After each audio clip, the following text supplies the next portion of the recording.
Aten Capital les canta las 40. 4 décadas de lucha, 4 décadas en defensa de la educación pública. Aten Capital les canta las 40. Repaso semanal de la actualidad de nuestro sindicato. Les canta las 40, XL. Y vamos a, es un programa un poco accidentado. Le mandamos un saludo a la audiencia, también a los que nos están mirando en el vivo. ¿Cómo andan? Estamos con Patricia. ¿Cómo andas, Patricia? Muy contenta. ¿Querés saludar ahí al vivo? ¿Cómo están? Estamos acá en Casa de Gobierno, para quienes nos están viendo. Están a tiempo de venir, porque hoy tenemos una jornada de lucha nuevamente. Hasta las 15 horas estamos aquí. Acaban de llegar las compañeras y compañeros del Polo Obrero. Hoy hay una lucha de las organizaciones sociales y piqueteras en todo el país reclamando trabajo, que es una situación, es un flagelo tremendo porque crece la desocupación, la pobreza y la indigencia. Ahí y aprovechamos para grabar hoy, saludamos también a la audiencia del interior de la provincia que nos escucha, a las compañeras y compañeros de Junín de los Andes, de Centenario. Estamos con Patricia Jure, seguramente la conocen, pero la vamos a presentar. Es la secretaria gremial de Aten Capital. Patricia, ¿cómo andas? Días de frío porque estamos en una lucha que hemos hecho acampes. Hoy es el segundo día de acampe y te queríamos pedir que hagas un poquito memoria de cómo comenzó este conflicto, cómo arrancó y ya estamos en varias semanas porque esto comenzó antes del receso invernal. ¿Es así? Cuando el gobierno decidió poner un conflicto sobre la mesa, porque este conflicto lo inició el gobierno, es lo primero que tenemos que dejar totalmente claro, y estamos acá reclamando que haya una mesa de negociación para resolver este conflicto que ellos han generado, presentando un proyecto de ley que se votó de manera express en la legislatura, violando el régimen de licencias. Le llaman presentismo, pero ¿presentismo o incentivo? O incentivo, ¿no? Ellos hablan de premio. No hay ningún premio cuando un trabajador o una trabajadora no cubre el costo de la canasta familiar, cuando la situación de las escuelas está cada vez peor. Y esta ley se votó y estamos aquí porque queremos que se retrotraiga, que esta ley no exista más, porque lo que está ocurriendo es una reforma laboral. Y si esta lucha la ganamos, la ganan todas las trabajadoras y trabajadores, porque el gobierno necesita una derrota, una ejemplificadora, sobre todo el movimiento obrero, porque a partir de que se votó la ley Bases, vienen por todas las condiciones laborales, y esta es una de ellas. Nosotros hace tiempo como comisión directiva veníamos caracterizando este gobierno que se había alineado con Milei, pero evidentemente a partir de la ley de presentismo, aunque la hayan impulsado otros sectores, le dieron el voto a este gobierno, cambió la situación. Hay un ataque más profundo, particularmente a los trabajadores de la educación. Después nos vas a contar sobre las causas a las compañeros y compañeros desocupados, pero cambió la situación, ¿no? Sí, por supuesto. Además de los despidos que crecen, de la pobreza, la indigencia que crece, de los tarifazos, de la inflación que no para, etcétera, etcétera, necesitan una reforma laboral, sacarnos todas las condiciones de trabajo a nosotros y a todos los estatales. Este es un problema que importa a todos los estatales, porque acá se viene el impuesto al salario, se viene la declaración de la educación como servicio esencial a nivel nacional, que uno dice, ¿alguien puede estar en contra de que la educación sea esencial? Es tramposo, ¿no? Es tramposo. No es esencial para un gobierno que destina 115 pesos por estudiante para el refrigerio, que las escuelas no tienen clases en la mayor cantidad de días por los problemas de infraestructura. Esa es una realidad. Y si empezamos a pensar en los hospitales que están completamente vaciados, que los salarios... Ayer estuvimos en una conferencia de prensa con otras organizaciones que vinieron a solidarizarse y escuchábamos a las profesionales de la salud diciendo cómo es la realidad en los hospitales. Entonces, estamos en un país donde no se puede comer, no se puede enseñar, no se puede curar, no se puede lo esencial para la supervivencia. La vivienda. No tenemos vivienda, hay cada vez más familias que viven en las calles en nuestra provincia, y muchas de ellas muchas veces las encontramos en las puertas de las escuelas, porque el hall de una escuela se transforma en el refugio de una familia que ya no tiene dónde vivir. Y esa es la realidad en la provincia de Vaca Muerta. En estos días hubo números de pobreza, hubo números, que también hablan sobre la desocupación. 7 de cada 10 niños en este país son pobres. ¿Podés volver a repetirlo eso? 7 de cada 10 niños en este país son pobres. Bueno, así no se puede estudiar. Es imposible. Con niños con hambre es imposible. Con la situación de violencia que crece socialmente por la degradación de las relaciones sociales, mientras más crisis y más pobreza hay, esto inevitablemente va a ocurrir, eso detona adentro de las escuelas y es imposible que los trabajadores de la educación atajemos los penales de la crisis que provoca un gobierno tras otro, porque esto es una historia de décadas de ajustes sobre la clase trabajadora. Y está muy bien que luchemos, muy bien, es la mejor clase y la mejor enseñanza que podemos dar. Acá tendríamos que tener un paro general.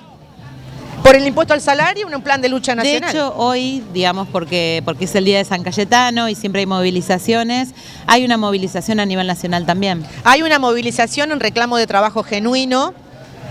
Las compañeras y compañeros de las organizaciones de desocupados que además sostienen comedores, merenderos, para poder acercar el plato de comida que ya muchas familias no pueden generar porque no tienen trabajo, ni las changas que antes existían tal vez con mayor asiduidad, ahora ya no hay nada.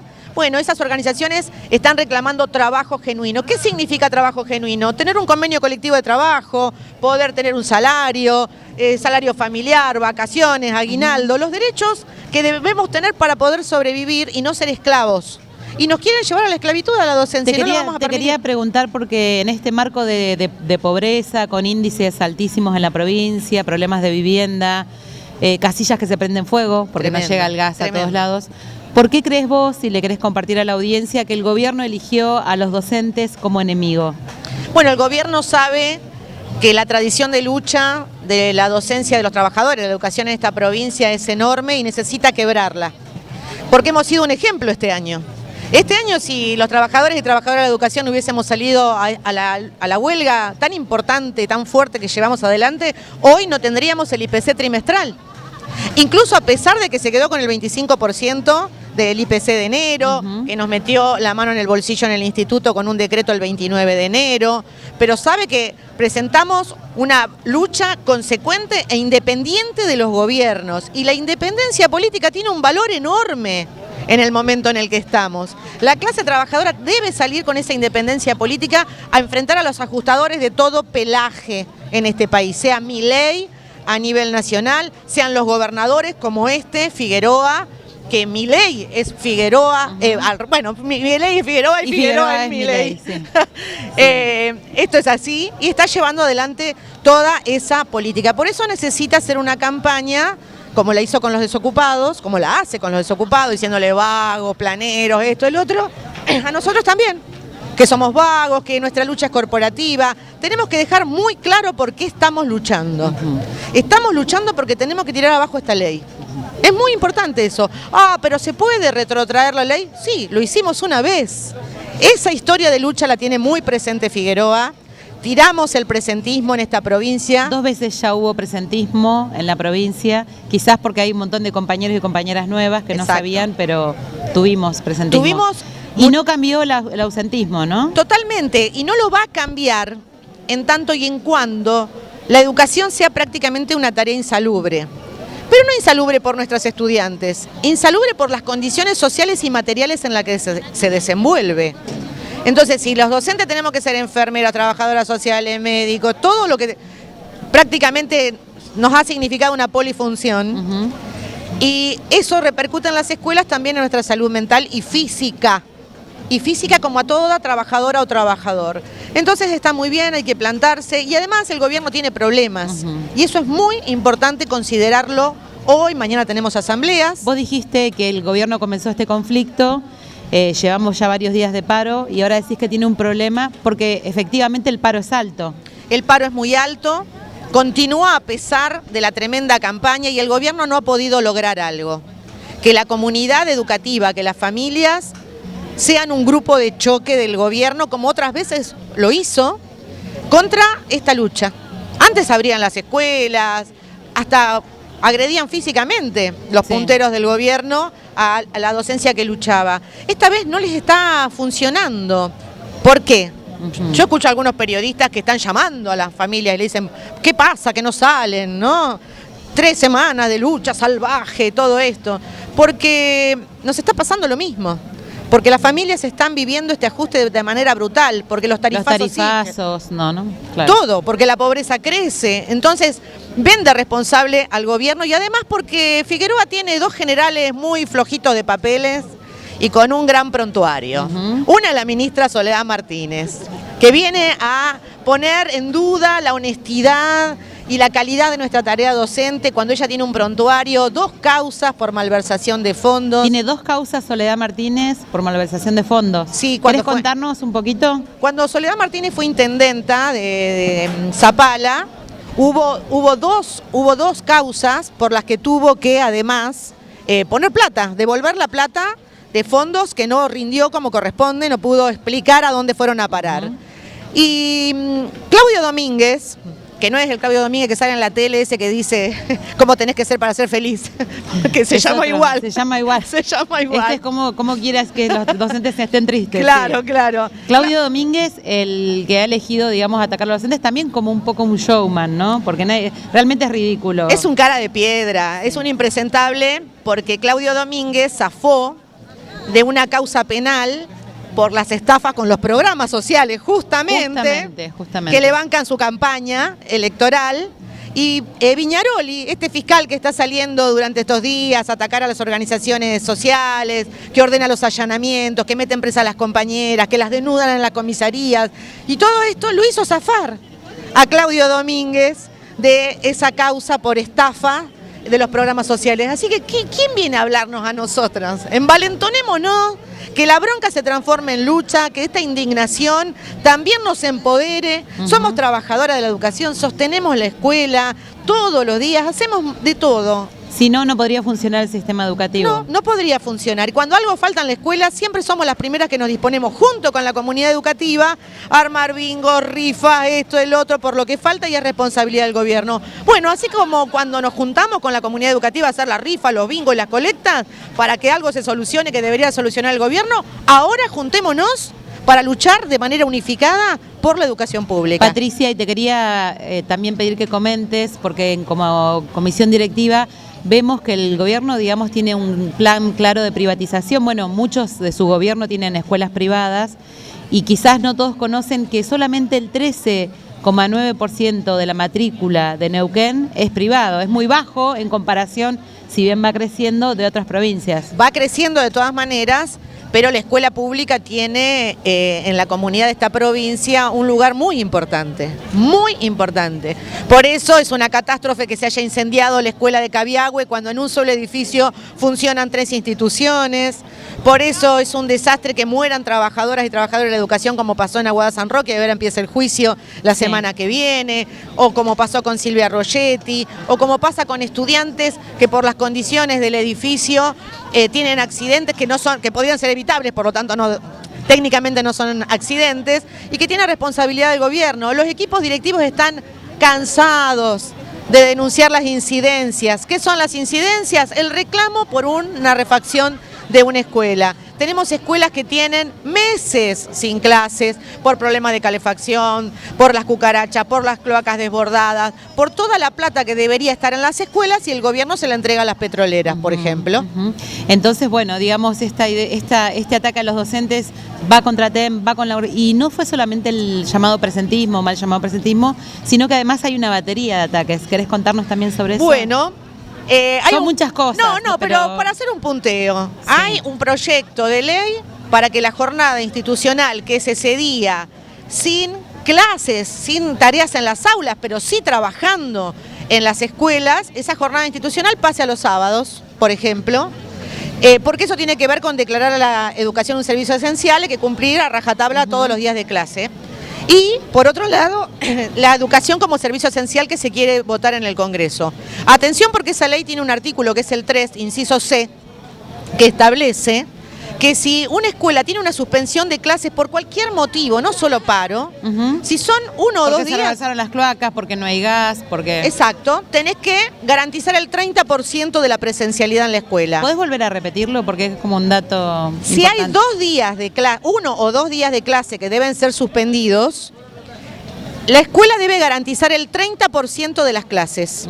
Y si hay más de 2 días, tenemos que garantizar el 50% de las clases. ¿Y cómo se hace eso? Porque estoy mirando acá, veo a los compañeros de la Escuela de Música, a los compañeros del IFED 6, que perdieron muchos días por problemas de edilicios.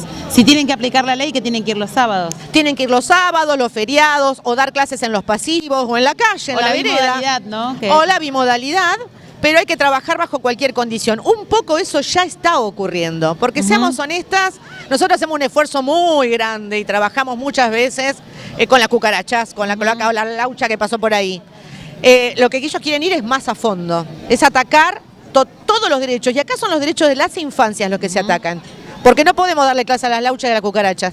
Te quería preguntar, bueno, hablaste de esencialidad, Sí. hablaste de las jornadas, hablaste del más llamado presentismo, que es una reforma laboral, pero quería que, bueno, antes de avanzar un poco más, cuentes cómo pudimos derrotar este intento, por ejemplo, contra las jornadas que nos quisieron sacar y pudimos hacer que el gobierno retroceda. Porque esa lucha no la vivieron todos.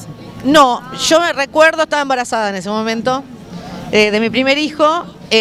Nos suspendían las jornadas y nosotros como lucha la hacíamos igual, nos mandaban escribanos, punteros, funcionarios, como si Invert, en vez de hacer ese ciberespionaje que hace él en las computadoras, va a las escuelas directamente a controlarnos. Les hicieron sumarios a los equipos directivos, justamente por eso, pero si le ganamos todas las batallas. Los sumarios cayeron, logramos defender la jornada institucional, y el gobierno tuvo que retroceder en ese atropello, en ese ataque a la docencia.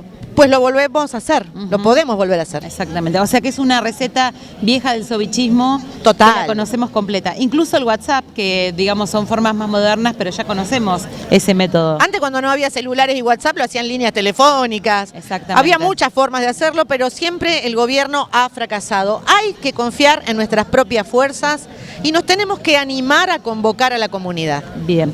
¿Querés contar en el interior, quizás para algunas compañeras y compañeros, hay otro tipo de ferias, pero acá el domingo pasado sí. fuimos a la Feria del Oeste y tuvimos, bueno, hay un diálogo con las familias. Sí, la primera impresión que tuvimos de la feria es que había poca gente para la fecha en la que estábamos. Significa que la feria, que era una alternativa para comprar más barato la verdura, lo que uno consume tal vez todos los días, estaba vacía de lo que antes era una gran población comprando. Pero con quienes estuvimos hablando, realmente llegamos a una comprensión común. Uno puede decir de manera estricta y sin mentirnos que aquellos que por ahí nos decían algo, cuando parábamos un poquito y nos poníamos a charlar, llegamos a la comprensión de que hay una responsabilidad en el gobierno y que no nos pueden dividir y que la clase trabajadora se tiene que unir y que en este caso la educación es algo muy importante. Para nosotros sí es esencial y lo tiene que ser para las familias, y para eso nos tenemos que juntar y poder luchar de manera común. Hay mucha bronca, lo escuchamos en la feria, bronca porque no hay trabajo. Una decía, si ustedes están así, ¿qué queda para mí? No puedo pagar la luz, no puedo pagar el gas, o no puedo comprar una garrafa. Bueno, todo esto es la situación que también llega a las escuelas cuando tenemos que dar clases. Bien, y un poco más para adentro, mañana tenemos asamblea. Muy la importante. semana que viene después vamos a hacer un punto particular sobre la situación de Aguada San Roque. ¿Qué se viene? ¿Qué pasa? El gobierno no convoca mesa todavía y bueno, ¿cuál es la perspectiva? Un poco la reflexión para cada compañera que mañana va a venir a la asamblea en todas las seccionales, tiene que ser masiva la asamblea, compás. Muy importante, como cada una de las actividades. Hacemos el paro para poder hacer las actividades y lograr la mesa de negociación. Si llegamos a la asamblea del día de mañana y no hay mesa de negociación, obviamente tenemos que continuar. Además tenemos un juicio muy importante en donde quieren la impunidad. Hay que continuar y hay que profundizar esa unidad con la comunidad en todas partes. Y además tengamos en cuenta que el gobierno tampoco ha podido lograr avanzar con sus ataques en estos días. Entonces, balanceemos todo eso, confiemos en nuestras propias fuerzas, continuemos esta lucha, logremos la masividad y sigamos.